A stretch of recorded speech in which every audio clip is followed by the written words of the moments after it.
Hello guys and girls, and welcome back to another episode of SebTalksSports. That intro music and podcast theme was created by All-Pro New York Giants running back, now music creator and friend of the show, David Wilson. Go and check him out on all of his social media platforms at 4StillRunning on Twitter and Instagram, and his music under David E. Wilson across all good music streaming services. He's free for business, so drop him a message if you want some beats for your podcast, advert, commercial, absolutely anything you need. Before I get into this episode, I just want to say that if you're not already following SebTalkSports across all platforms, then please do. You can find me on Facebook, SebTalkSports, YouTube, SebTalkSports, Twitter at SebTalkSports, and Instagram, where I'm primarily active. Again, it's at SebTalkSports. Today, I've got another great guest for you all. It's a bit of a throwback to say the least. This was the second interview I ever did, so apologies in advance for the poor editing, sound quality, and interviewing skills, because those have all improved dramatically since. But he was a fantastic guest with some great insight, so I wanted to release it as a podcast. It's a two-time Ashes winner boasting no fewer than 167 test wickets across an illustrious career, and undoubtedly one of England's greatest ever spin bowlers. It's of course Monty Panesar. Enjoy.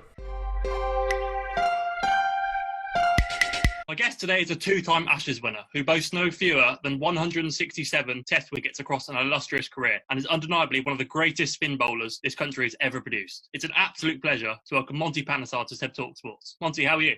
Yeah, really good, thank you. Wonderful. Thanks for coming on the show today.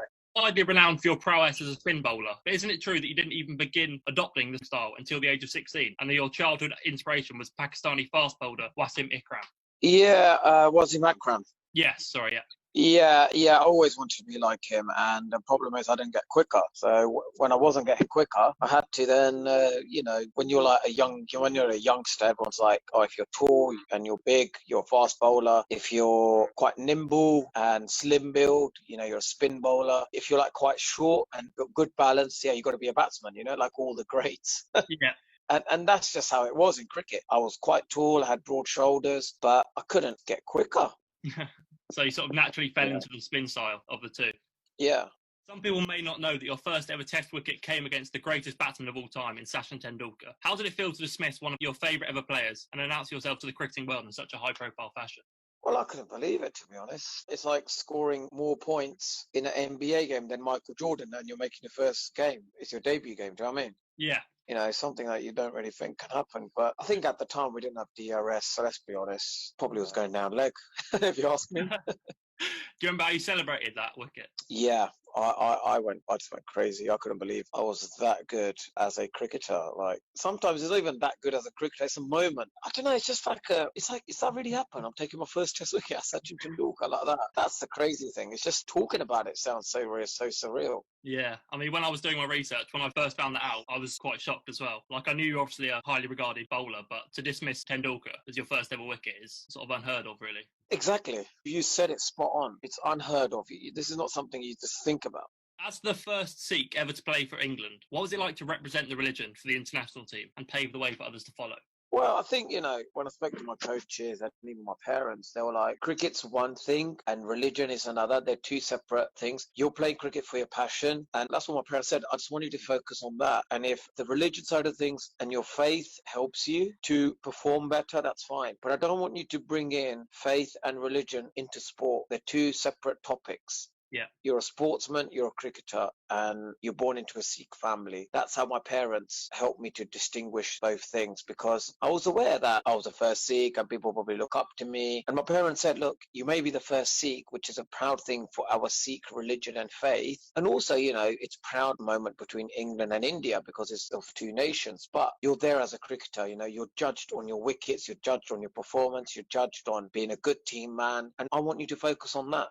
That's what you're there for. And that's it. Just do what you need to do to become a good cricketer. Yeah, so like you say, you're judged for how you play on the field as opposed to off it. Yeah, exactly. Another first of yours was becoming the first ever English spin bowler to take 5 wickets in a test match at the Wacker in Perth. What does that achievement mean to you, and how special was it to share with your teammates? Yeah, that was, it was amazing to get 5 wickets. But that pitch, let's be honest, it had a bit of grass on it, and it helped me. I'll be honest with you, it helped me. Another one of your most memorable moments at the crease came during that famous first test draw in the 2009 series in Cardiff. How much pressure did you feel knowing that either yours or James Anderson's wicket would hand the Aussies the all-important first test? I didn't feel any much pressure, to be honest. honest. There's no expectation on me.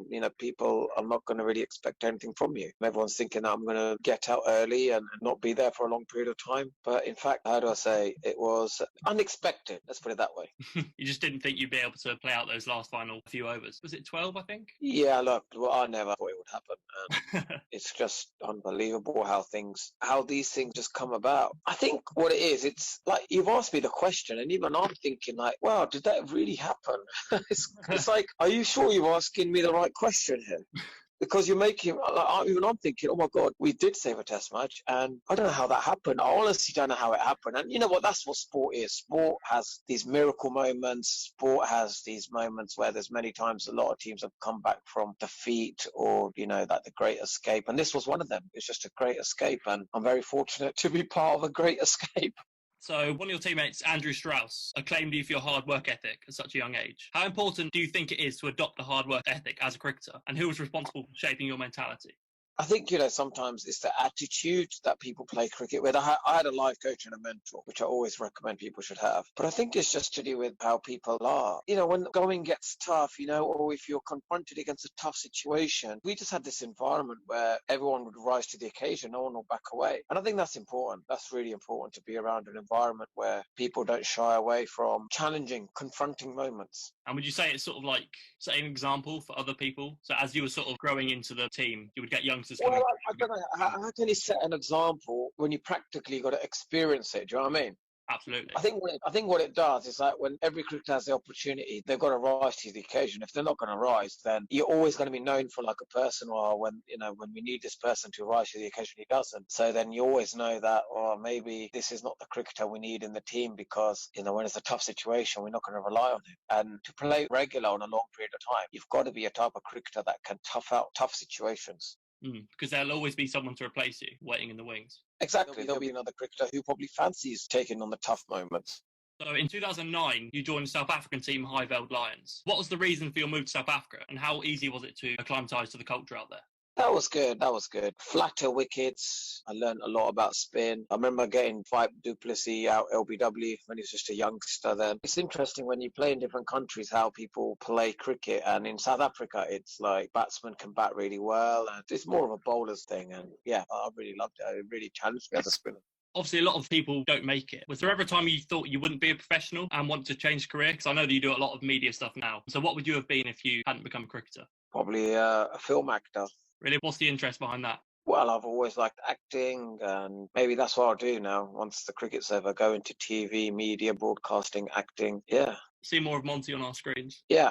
So last summer, our country took home the Cricket World Cup. How important was that win for England, given that the Aussies still hold the Ashes? I think it's important that Aussies hold the Ashes and England won the World Cup, because I think it would be too much pressure for us to win the Ashes and the World Cup. Then the whole of the world cricket is looking on us. And that would have been too much pressure for our players to take. So sometimes it's good. It's something to look forward to now. We won the thing. Okay, we lost the Ashes, but now let's see if we can win it in Australia. And we need to build a team for that. We need to get the players. I like the journey. I like the planning. Now, if we won, then I would bet we won't be as prepared in Australia to win it, because we're not as hungry. Yeah. But now we know, we're like, oh yeah, we won the World Cup. That's great. Okay, we can allow for red ball cricket not to go that great, but because our energies will focus on white ball cricket. But now let's start planning. Let's put the next 2 years plan into place. And I think for Joe Root's captaincy, he's got until the next Ashes. How he puts that team together and how he gets England to win in Australia, that's where his legacy as an England captain will be. That's where he'll be recognised. That's where he'll be judged upon. How great of a captain is he, or was he? Sort of like gearing up and going for the next go. Yeah, Owen Morgan did 4 years of hard work, put a plan into place, and he won it. So he's going to be known for that. Implemented really good strategies.